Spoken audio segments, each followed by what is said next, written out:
저는 영어를 못하는 놈이니까 포기하고 살아왔었습니다. 근데 어느 날 제 인생이 바뀌는 계기가 찾아와요. 중요한 거는 한순간에 확 바뀐 건 아니었던 것 같아요. 좀 단계가 있었습니다. 근데 첫 번째 시작은요, 필리핀 어학연수입니다. 제가 전역하고 딱 3일 뒤에 출국을 했거든요. 11년도 11월 중순쯤에 군대 전역을 했는데 복학까지 시간이 애매하잖아요. 그래서 3개월 동안 필리핀에 다녀왔는데 가게 된 스토리가 또 있어요. 그 당시 우리 집 형편으로는 뭐 어학연수는 당연히 생각도 해보지 못했던 그런 일이었거든요. 어느 정도였냐면은 뭐 엄청 못 살지도 않았고요, 엄청 잘 살지도 않았던 그 우리 집 달력에는 항상 빨간 동그라미가 쳐져 있었어요. 그날만 기다리는 거예요. 이게 무슨 날인지 아시는 분들은 아시겠지만 치킨 먹는 날입니다. 아버지 월급날이죠. 네, 진짜예요. 그때 집 앞에 이제 멕시칸 치킨집이 있어가지고 진짜 그 양념치킨의 그 맛과 향이 아직도 좀 기억이 나는데 지금 먹어보면은 절대 그 맛이 안 나요. 추억이 보정이 돼가지고 그런 것 같기도 합니다만 뭐 어쨌든 찢어지게 가난한 건 아니었지만 그래도 우리 집에서 어학연수를 상상해볼 수 없었던 그런 일이었는데요.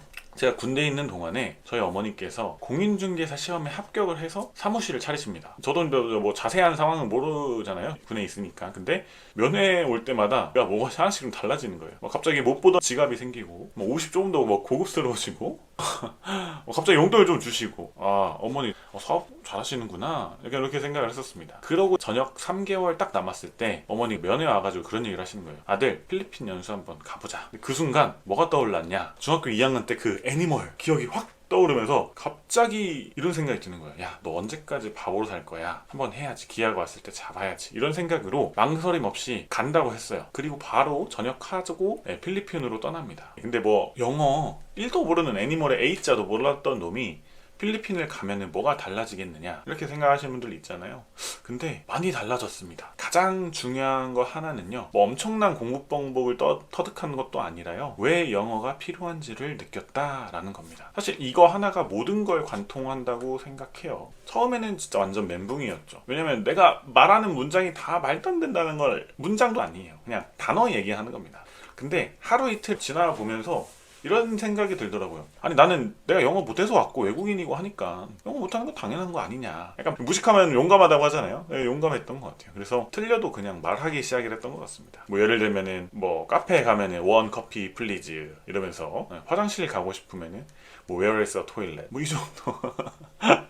뭐 초딩 수준도 요즘에는 저보다 훨씬 잘할 거예요. 그때 당시에는 뭐 말도 안 되는 문법도 모르니까 그냥 막 질렀던 것 같아요. 계속 뱉다 보니 운 좋게도 제가 같이 있었던 당시에 사귀었던 필리핀 친구들이 저를 되게 많이 도와줬었어요. 제가 몇 번이고 말해도 잘 들어주고 천천히 발음해주고 다시 얘기해주고 고쳐주고 이랬던 그 고마운 친구들 덕분에 제가 한 달 지나니까 깨달아 버린 거예요. 요즘 시대에는 영어를 못하는 그냥 바보 수준이 아니라 생존 자체가 안 되는 거구나, 이렇게 좀 깨달았던 순간이 왔었습니다. 그리고 이거 나도 해볼 수 있겠다 생각이 처음으로 그때 든 거예요. 영어가 왜 필요한지를 몸소 체험한 거죠. 그게 엄청난 차이를 만들었고요. 필리핀에 3개월에 있다가 뭐 얼마나 영어를 많이 배웠겠습니까? 그때는 내가 왜 이거를 해야 되는지라는 필요성을 느끼고 다시 한국에 돌아와서 본격적으로는 복학을 하고 나서 진수어학원을 만나게 돼요. 제 인생을 바꾸게 해준 첫 번째 은인이죠. 이 학원이 되게 수업 방식이 좀 특이했습니다. 여러분들 보통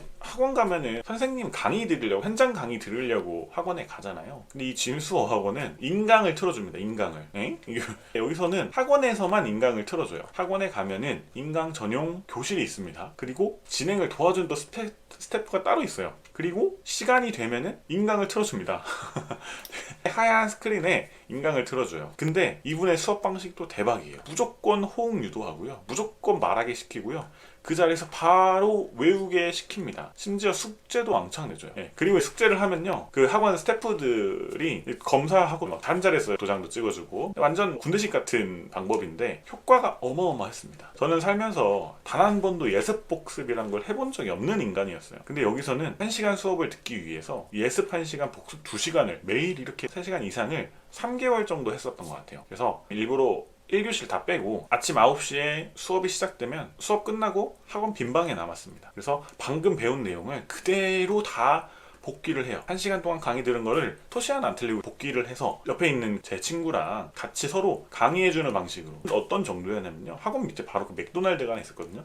그 맥도날드에서 버거 먹으면서도 야, 오늘 선생님이 이렇게 강의를 했지, 이런 식으로 얘기할 거 너 기억나냐 하면서 같이 했었어요. 그렇게 3개월 하니까 다시 모의토익을 봤어요. 700점 나오더라고요. 뭐 박수까지 칠 일이냐 이렇게 하실 수 있는데 제 인생에는 되게 큰 발전이죠. 280점에서 700점까지 그때 처음으로 느꼈습니다. 오라 이거 봐라, 내가 좀 칠 수 있겠는데? 약간 좀 생각이 드는 거예요. 나도 하면 되는구나, 할 수 있는 놈이구나, 이렇게 생각했습니다. 3개월에 700점 맞은 게 너 대수냐 잘한 거냐 이렇게 얘기하기보다는요, 그냥 이 과정을 같이 한번 좀 공유를 해보자는 의미고요. 어떻게 이제 900을 넘겼느냐면요, 특별한 비법은 있었을까요? 아시는 분들 아시겠지만 전혀 없었습니다. 그냥 흔히 존나 했어요. 2달 동안 하루 종일 토익 공부만 했었거든요. 아침 9시부터 저녁 한 10시까지 그냥 앉아서 계속 책만 하나씩 떼고 하다 보니까 되더라고요. 공부하면서도 느낀 점 너무 많았지만 다 얘기하면 길어지니까 오늘 딱 한 가지만 좀 얘기를 드려보면은, 중간에 포기하고 싶었던 게 정말 많았어요. 내 실력이 너무 안 느는 것 같은 거예요. 한 달쯤 됐을 때 해도 계속 모르는 것만 나와. 문제 풀면 계속 돌려. 모의토익을 봐보면은 계속 700점에만 머물러. 점수는 안 올라. 내가 한 달 동안 10시간씩을 계속 했는데 현타가 오더라고요. 그럴 때 진짜 좀 때려치우고 싶었는데, 옆에 있는 친구한테 하소연을 엄청 했었고, 그 친구가 이제 이런 얘기를 해주더라고요. 야, 쌓이고 있고 올라갈 거니까 걱정하지 말고 해보자. 그렇게 버텼습니다. 근데 결국 버티니까 되더라고요. 해냈잖아요. 포기 안 하고 버틴 거죠. 성시경님이 되게 똑똑하고 언어 되게 잘하시잖아요. 일어도 하시고 영어도 하시고. 근데 최근에 본 영상에서 이런 얘기를 합니다. 언어 잘하는 방법을 알려달라 하는 거예요. 딱 하는 얘기가 이겁니다. 언어에 지름길은 없어요. 좀이 쑤셔도 엉덩이를 의자에 붙이고 앉아 있어야 된다. 고통스럽고 불안하고 앞이 안 보여도 하다 보면 언제 늘었지? 라는 순간이 온다고 해요. 저는 근데 이 말에 정말 100% 공감을 합니다. 앞이 안 보였다는 말에 100% 공감해요. 내가 실력이 이게 느는 건지 아닌지 막막합니다. 근데 하다 보니까 갑자기 성적이 올라가더라고요. 어떤 분들은 얘기하실 수도 있어요. 야, 토익 900점 맞은 게 뭐 인생 최대 업적이야? 벼슬이야? 뭐 대단하냐? 이렇게 생각하실 수도 있습니다. 근데 저는 이렇게 얘기를 드려보고 싶어요. 저처럼 이렇게 살아본 적이 없는 사람들에게는요, 정말 인생의 엄청난 경험이고요, 최대 업적일 수 있습니다. 왜? 정말 내 약점이라고 생각이 됐던 그 영어 80점, 그래도 나 상위권에 있다는 900점까지 찍었다? 이건 단순히 점수 문제가 아니더라고요. 그런 얘기가 있잖아요. 사소한 성공 경험이 쌓이다 보면은 그게 나라는 사람이 만들어지는 거다. 나라는 사람이 자존감을 만들어주는 거다. 저는 이 말에 정말 공감을 합니다. 작은 성공의 경험들이 쌓이니까 결국 자존감이 단단해지더라고요. 옛날에는 내가 뭐 하나 못하면은 역시 나는 안 되는 놈인가 막 이렇게 생각을 했었는데요. 지금은 이렇게 생각을 해봅니다.